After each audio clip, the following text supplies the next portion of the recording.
অনেকে বলে যে ডিহাইড্রেশন কিংবা কম পানি খাওয়ার জন্য কাফ মাসেলের প্রবলেম হতে পারে। এখন আমি আসলে স্যার বুঝবো, এটা আপনি তো উত্তরটা দেবেন। আরেকটা বিষয় যে আমি আসলে বুঝবো কিভাবে যে এটা কোনো নর্মাল ক্র্যাম্প না, আসলে এখানে আমার মানে মাসেল টিয়ার হয়েছে বা এরকম হয়েছে, এটা আমি বুঝবো কিভাবে? মাসেল ক্রাম্প একটা টার্ম, এটা খুবই একটা টেকনিক্যাল টার্ম। মাসেল ক্রাম্প এতগুলা যে কারণ, মানে লোকাল, ইলেকট্রোলাইট, জি। ট্রমা, মেটাবলিক, আবার ডেফিনিট কোনোটা পাওয়া যায় না। এটা খুবই সমস্যার একটা টার্ম। কিন্তু টিয়ারটা ক্লিয়ারলি বোঝা যায়, তার মানে তার একটা হিস্ট্রি থাকবে ট্রমা। ডেফিনেটলি উইদাউট ট্রমা হবে না। জি। সে ফুটবলার হোক, হাঁটতে যে পা পিছলায় পড়ে যাক, অ্যাক্সিডেন্ট হোক, আর ওটা কনফার্ম করতে হবে বাই এমআরআই। এমআরআই যদি করা হয় তাহলে ক্লিয়ার কাট তো আপনাকে মাসেলগুলো সব দেখা যাবে।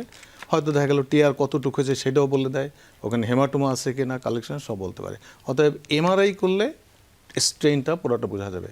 কিন্তু ক্রাম্পটা বুঝতে গেলে আরও অনেক সিস্টেমেরও পরীক্ষা করতে হবে, তা না হলে এক কথায় বলে দেওয়া যাবে। মানে এই জায়গাটায় তবে ডায়াগনোসিস ডিহাইড্রেশন ছাড়া খুবই ইম্পর্টেন্ট। ডিহাইড্রেশন হইলে ক্রাম্পটা বাড়ে।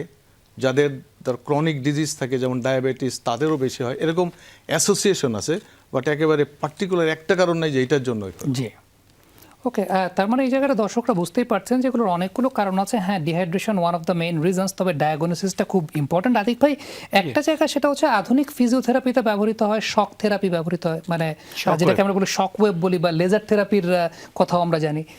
এইটা নিয়ে অনেকের মনে একটা সংশয় কাজ করে, ভয় কাজ করে, যাচ্ছে যে লেজার থেরাপি বিষয়টা কেমন, শক ওয়েভ এটার কোনো পার্শ্ব প্রতিক্রিয়া আছে কিনা। এই জায়গাটা আপনারা আসলে কিভাবে পেশেন্টকে অ্যাসিওর করবেন?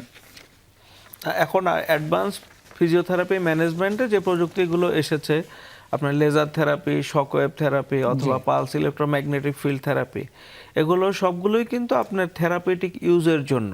কারণ নর্মাল লেজার যে থেরাপিগুলো ইউজ করা হয় আর এই থেরাপিউটিক লেজারের মধ্যে কিন্তু অনেক ডিফারেন্স।